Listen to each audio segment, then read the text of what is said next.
सही है ना, सही है। हाँ भाई देखो प्रश्नवाली 6.2 ना, क्वेश्चन नंबर 2। एक बार क्वेश्चन सुनो क्या कह रहा है। किसी त्रिभुज पी क्यू आर, कोई एक त्रिभुज है पी क्यू आर की भुजाओं पी आर और पी क्यू पर क्रमशः ई और एफ बिंदु स्थित है। निम्नलिखित में से प्रत्येक स्थिति के लिए बताइए कि क्या ई एफ समांतर क्यों आर है। ई एफ समांतर क्यों आर है, समांतर बताना है। तो एक बार देखो क्वेश्चन यहाँ से एक बार इसका चित्र देखें कैसे बनेगा ना। यहाँ से क्या दे रखा है, त्रिभुज दे रखा है पी क्यू आर, ये त्रिभुज दे रखा हमें P Q R, P Q R. अब इसमें क्या क्या दिया हुआ है आपको, पी क्यू और पी आर, पी क्यू और पी आर पर क्रमशः बिंदु कौन कौन से ई और एफ स्थित है, यानी कि यहाँ पे ई है और यहाँ पे एफ है। अब इनको मिला रहे थे, रेखाखंड बन रहा है ई एफ। अब प्रत्येक स्थिति के लिए आपको स्थिति इसमें 3 दे रखी, दूसरा क्वेश्चन में 3 क्वेश्चन है और प्रत्येक स्थिति में आपको बताना है क्या ई एफ समांतर है क्यू आर के, ई एफ समांतर है क्यू आर के। तो हमने बेटा थेल्स प्रमेय का विलोम पढ़ा था, वो क्या बता रहा है, यदि त्रिभुज की किसी यदि कोई रेखाखंड त्रिभुज की किन्हीं 2 भुजाओं को समान अनुपात में विभाजित करता है, समान अनुपात में विभाजित करता है, तो वह त्रिभुज की तीसरी भुजा क्या होता है, समांतर होता है। यदि अगर इन बिंदुओं ई और एफ से इस त्रिभुज में जो भुजाएं बन रही हैं, कौन कौन से पार्ट बन रहे हैं, पीई और क्यूई, पीएफ और आरएफ, ये जो पार्ट बन रहे भाग, यदि अगर ये दोनों समान अनुपात बना रहे हैं, क्या बनाएंगे, समान अनुपात, तो ये जो रेखाखंड होगा ना ई एफ क्या हो जाएगा, क्यू आर के समांतर होगा। और ये हमको चेक करना है, ठीक है भाई। तो चेक करने के लिए हम इस बार इसको पहला क्वेश्चन ले लेते हैं। कौन ले लेते हैं भाई, पहला। तो पहले में हमको इनकी भुजाएं दी हुई है, पीई, पीई दे रखी है और पीई, ई क्यू, पीएफ और F P, F sorry R, ये हमें दे रखे। हम इनको देखें कितना कितना दे रखा आपको। पीई दे रखा आपको 3.9 सेंटीमीटर और ई क्यू दे रखा आपको 3 सेंटीमीटर, पीएफ दे रखा आपको 3.6 सेंटीमीटर और एफ आर दे रखा है 2.4 सेंटीमीटर। तो यहाँ से मैंने भुजाओं का क्या निकाले, अनुपात निकाले थेल्स प्रमेय से ना। इस त्रिभुज पी क्यू आर में, त्रिभुज पी क्यू आर में भुजाओं पी क्यू और पी आर पर 2 बिंदु हैं, कौन कौन से, ई और एफ। यदि अगर ये बिंदु इन भुजाओं को समान अनुपात में विभाजित करते हैं, तो यह जो रेखाखंड बनेगा इन बिंदुओं को मिलाने पर, ये त्रिभुज की तीसरी भुजा क्या होगा, समांतर होगा। और वही आपको चेक करना है, यदि इन भुजाओं का अनुपात क्या आ जाता है, बराबर आ जाता है, तो ये क्या हो जाएगा, इसके समांतर हो जाएगा। किससे, थेल्स प्रमेय के विलोम से। ठीक है भाई। तो देखो भाई हम इनका अनुपात निकालते हैं, एक बार स्टार्ट करें। पीई बटे ई क्यू, पीई बटे ई क्यू, इनका मान मिले। पीई का मान कितना है, 3.9 और ई क्यू कितना है, 3। अब यहाँ से यदि अगर आप इनको काटेंगे, यहाँ से इनको आप यदि काटेंगे, देखो क्या मिलता है आपको। यहाँ से मान 3 से कट जाएंगे ना, देखो यहाँ से 3 से काटे, 3 एकम 3, देखो 10 लगे यहाँ पे, 10 लगाएंगे और 3 दिया 9, नीचे क्या आ जाएगा 1, यानी कि पीई बटे ई क्यू बराबर क्या आ रहा है, 1.3 बटे 1। यदि यहाँ से इस 10 हटाएंगे तो क्या आ जाएगा, 0। तो यानी कि इसका मान क्या हुआ, पीई बटे ई क्यू, इसका मान हुआ 13 बटे 10। ठीक है, 13/10 हुआ। अब देखो इसका तो मान निकाला, अब इसको आगे भी काट सकते हैं कि हम आगे नहीं कटेंगे, क्योंकि ऊपर क्या है अभाज्य संख्या, नीचे क्या है भाज्य संख्या। जब एक अभाज्य एक भाज्य संख्या है तो दोनों डिवाइड नहीं होंगी, ठीक है। अब देखो इधर, अब इसकी दूसरी ओर भुजाओं का अनुपात लेंगे, दूसरी भुजा के जो पार्ट है भाग है उनका अनुपात निकले ना, तो यहाँ से मैं ले रहा हूँ उनका अनुपात पी बटे एफ आर। पी एफ का मान कितना है 3.6 और एफ आर का 2.4।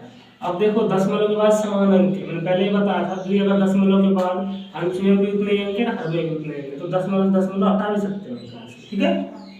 अब देखो यहाँ से 12 से कट जाएंगे दोनों, 12 दूनी 24 और 12 एटी 36, तो यहाँ से पी एफ बटे एफ आर बराबर 3/2 बराबर कितना है 3/2।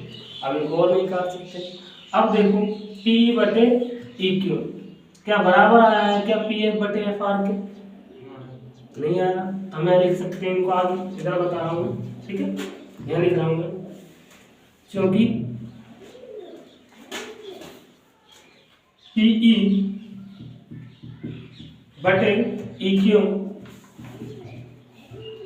बराबर नहीं है, यानी कि नॉट इज इक्वल, बराबर नहीं है किसके भाई पी एफ बटे एफ आर के, एफ आर के। अतः हम क्या कह सकते हैं, अतः ई एफ समांतर नहीं है, ई एफ समांतर नहीं है किसके भाई क्यों आर के। और यही बताना था आपको, चेक करना था कि समांतर है क्या। तो पहला पार्ट तो ये हो जाता है इसका इस प्रकार, ठीक है भाई, ये बात समझ आई आपकी। चलो इसको उतारो।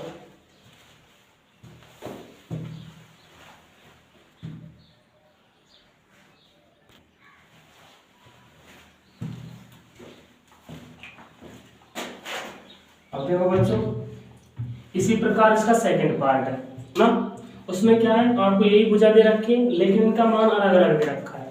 यहाँ से दे रखा है पी का मान कितना दे रखा है 4 सेंटीमीटर। अच्छा, ई क्यू का मान कितना दे रखा है बेटा 4.5 सेंटीमीटर।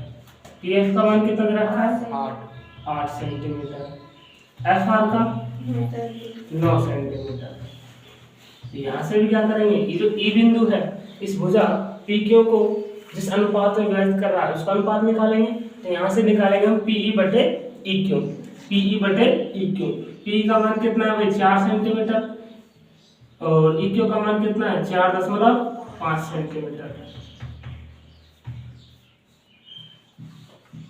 ठीक है। अब यहाँ से देखो बेटा इनको काटेगा, नहीं कट रहे भाई, क्या कटेंगे नहीं।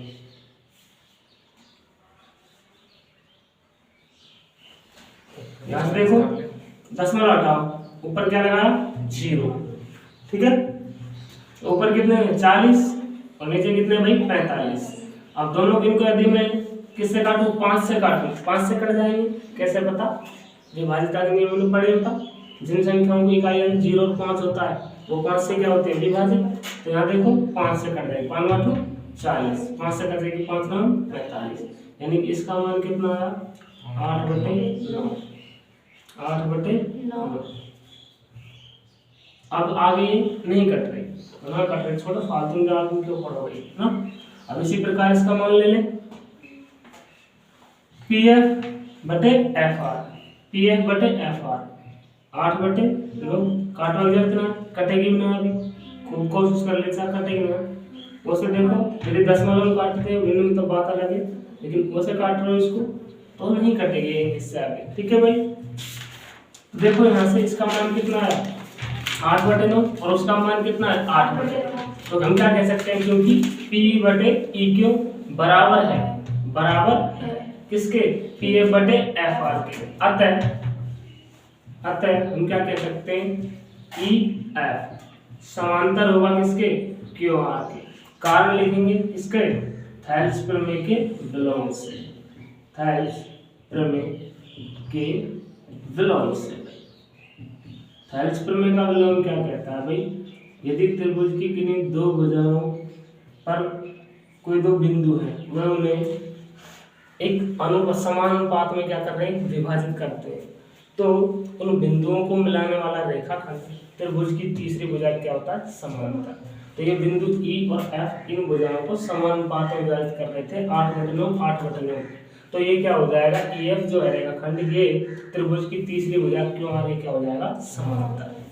ठीक है भाई, चलो उतारो इसको।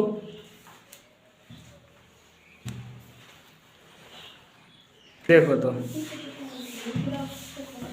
देखो भाई, ये तीसरा इसी का पार्ट थोड़ा हटके क्या कर रखा है इसमें भाई, इसमें इनने भुजाएं जो है ना अनुपात में छोटे छोटे न लेकर बड़ी वाली भुजा दे दी।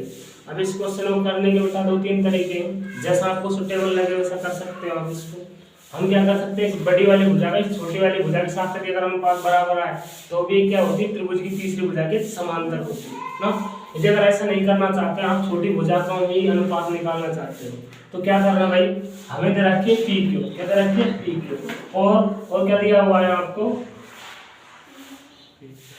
ई क्यों देखा है, ये ई क्यों होता है, ये ई क्यों होगा ना, पी है, पी है ना। देखो ये हमने पी क्यों दे रखा है और ये पी ई दे रखा है। यदि मैं इस पूरी बड़ी वाली भुजा में से इसको घटा दूं तो मुझे ई क्यों नहीं मिल जाएगा, क्या मिल जाएगा। अब ऐसा करने पर क्या मिल जाएंगे, छोटे छोटे जो भाग हो रहे उनका उनके मान मिल जाएंगे, तो मान मिल जाएंगे तो हम अनुपात निकाल सकते हो ना। इसी प्रकार इसमें देखो भाई, पी आर दिया हुआ है हमको, बड़ी वाली भुजा दे रखी है, और पी एफ दे रखा है, ये छोटा वाला दे रखा है। यदि इस बड़ी वाली भुजा में से मैं यहाँ से यहाँ तक का पार्ट घटा दूं तो मेरे को क्या मिल जाएगा, एफ आर मिल जाएगा। तो फिर क्या निकाल लेंगे, इन दोनों छोटी भुजा छोटे छोटे पार्ट का अनुपात आ गया, इनका अनुपात आ जाएगा। ठीक है, यदि अगर वो बराबर होंगे तो ई एफ क्या हो जाएगा, क्यों आगे समांतर, अन्यथा नहीं होगा ना। तो देखो भाई यहाँ से हम निकाल रहे हैं, क्योंकि यहाँ से मान निकाल रहे हैं ई क्यू का, ई क्यू का मान कैसे निकालेंगे, पी क्यू बड़ी वाली भुजा में से किसको घटा दें, आपको दे रखा है पी ई। तो देखो यहाँ से ई क्यू कितना दे रखा है 1.28 माइनस पी ई कितना दे रखा है 0.18। अब देखो घटाने का तरीका क्या बताया बेटा, दशमलव के नीचे क्या लगाएंगे, दशमलव, बड़ी संख्या ऊपर लिखेंगे, अब छोटी संख्या उसके नीचे लिखेंगे, लेकिन दशमलव के नीचे दशमलव लिखेंगे, आगे वाली संख्या आगे और पीछे वाली 8 में 7 0 1.1 इसका मान आ जाएगा। देखो इसको ऐसा लिख सकते हैं 1.1 और ना लिखो जाता ऐसे लिख सकते हैं 1.10। इस जीरो को चाहे छोड़ सकते हो, ठीक है भाई। अब इस जीरो को मतलब पता है क्या होता है, दशमलव के बाद वाली जो संख्या पूर्ण को यदि 100 भागों में बांटो ना, 100 भागों में बांटो तो उसमें से कितने हिस्से ले रहे हैं, यहाँ पे 10 हिस्से ले रहे हैं। यदि मैं उसी पूर्ण को इस जैसे मान लो ये तो एक पूर्ण है, इसको यदि अगर मैं 10 भागों में बांटूंगा ना, कितने भागों में, 10 भागों में, 1 2 3 4 10, ठीक है। 10 भागों में बांटू तो बेटा मेरे पास में कह दूंगा इसका एक भाग है, ये बराबर होगा कितने 1.1 के। यदि मैं इसी एक पूर्ण को कितने भागों में बांट दूं, 100 भागों में बांट दूं, तो 100 भागों में बांटूंगा तो मुझे एक छोड़िए छोटा वाला पार्ट में 10 भागों में बांटना पड़ेगा ना। तो ये लोग कह देगा 100 भागों में बांटेंगे, ये जो है 100 भागों में बांटेंगे, तो दशमलव के बाद क्या आएगा 1.10 आएगा, 1 और वो क्या बता रहा है, इसको बता रहा है पूरे पार्ट को। अब इसमें बराबर बराबर 10 हिस्से करेंगे, लेकिन इन सबको मिलाने पर मिलेगा तो बढ़ाएगा, तो हम क्या कह सकते हैं, इसको 1.1 भी कह सकते हैं। ठीक है भाई, देखो बेटा यहाँ से इसका मान आ जाएगा ई क्यू का, ई क्यू 1.1 सेंटीमीटर, 1.1 के एक स्थान में मान लेता हूँ। अब इसी प्रकार इसका निकाले हम, कौन सा वाली का, एफ आर का, अच्छा एफ आर इधर लिखा हूँ, एफ आर का मान निकालें। एफ आर क्या हो जाएगा, P R minus P F, P R minus P F, तो एफ आर बराबर पी आर कितना आपका 2.56 माइनस यहाँ से करेंगे पी एफ कितना है 0.36 सारे सेंटीमीटर में, यहाँ सेंटीमीटर में एफ आर बराबर 6 में 6 गए तो 0, 5 में 3 गए तो 2, 2 में 0 हटेगा तो 2।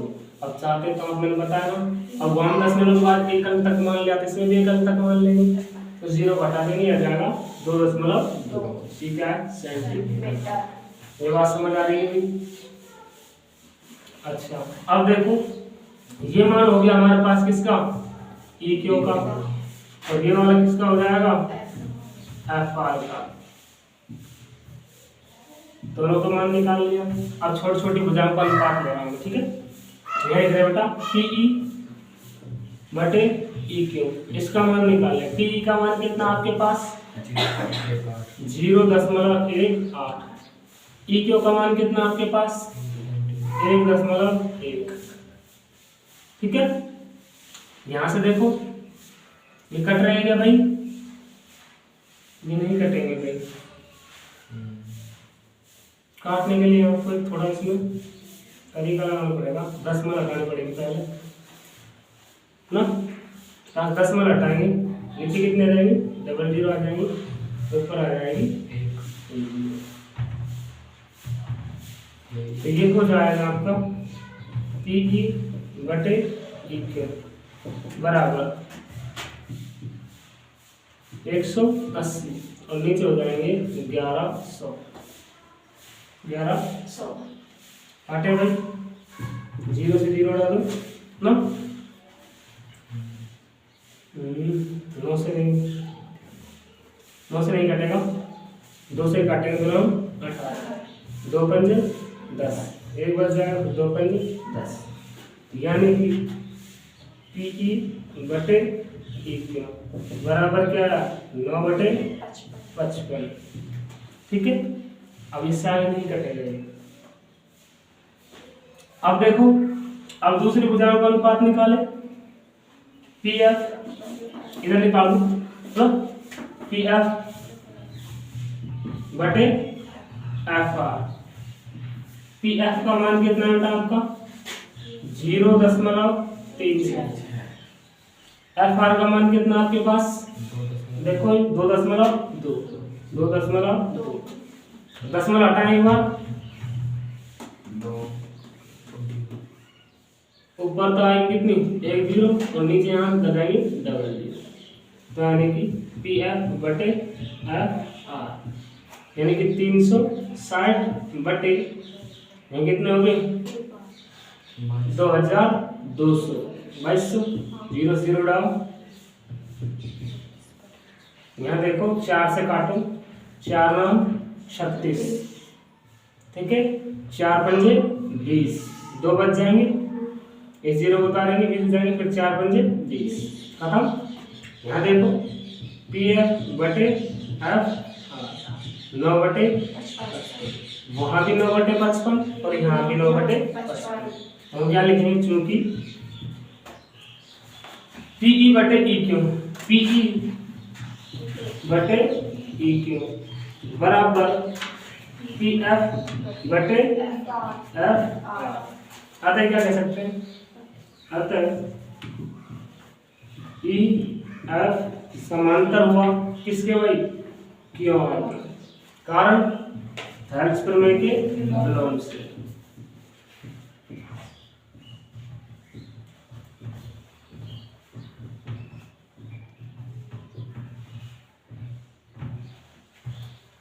यदि अगर बेटा इसमें हम डायरेक्ट भी ले सकते थे, यदि अगर आप ऐसा करना चाह रहे हैं इसमें, अनुषा जी ने ऐसा किया छोटे क्यों के लिए, क्योंकि हमने छोटी भुजाओं का अनुपात पढ़ा था, वहाँ पे छोटे छोटे पार्ट हुआ। लेकिन बेटा उसी संक्रिया में यदि अगर आप एक काम और कर दो, यहाँ पे देखो हमने भुजाओं का अनुपात पढ़ा है, ये बताया था हमें पीई बटे ई क्यू बराबर पी एफ बटे एफ आर, ये बताया था थेल्स प्रमेय से, ये होता है भाई अनुपात। लेकिन यदि अगर आप एक चीज तो जानते हैं समीकरण यदि समीकरण के दोनों पक्षों में समान संक्रिया करें तो उसमें कोई परिवर्तन होता है क्या? नहीं होता। यदि मैं इन दोनों में एक जोड़ दूं, क्या कर दूं भाई? एक जोड़ दूं, तो बताओ इसमें कोई परिवर्तन होगा क्या? समीकरण में कुछ आप कहोगे सर जी कोई परिवर्तन नहीं होगा ना। यहां से करेंगे f+1। अब जरा देखो यहां से इसका लेसन लूं मैं, क्या आएगा? इक्यू से एक बार डिवाइड, एक गुना पी से, तो क्या आ जाएगा? पी प्लस ये सीधे क्या आ जाएगा? इक्यू बराबर यहां से क्या? एफ आर, ये हो जाएगा P F plus F R. अब जरा ध्यान दो, पीई और इक्यू, पीई और इक्यू इन दोनों को जोड़ो तो मुझे क्या मिल रहा है? पी क्यू, नीचे इक्यू। यहां से देखो पी एफ और एफ आर, पी एफ और एफ आर जोड़ दो, क्या मिल रहा है मुझे? पी आर, नीचे देखो एफ आर। तो बेटा यदि अगर बड़ी वाली भुजा का उसी के छोटे पार्ट से दूसरी वाली भुजा की बड़ी वाली दूसरी इस त्रिभुज की दूसरी भुजा की बड़ी भुजा और उसका छोटे पार्ट से अनुपात क्या आ जाए? बराबर आ जाए, तो भी ये क्या होती है बेटा? समांतर होती है। यदि अगर मैं सीधा ही कर देता ना इसको, तो भी यदि अगर सीधा करने पर बड़ी वाली भुजा का छोटी वाली भुजा के साथ दूसरी बड़ी वाली भुजा का उसके छोटे पार्ट के साथ अनुपात क्या रहता? बराबर आ जाता, तो भी क्या होती है? समांतर होती। ठीक है, जब तो मैंने कहा था इसको 2-3 तरीके से कर सकते हो, और भी तरीके हैं ना। ठीक है भाई।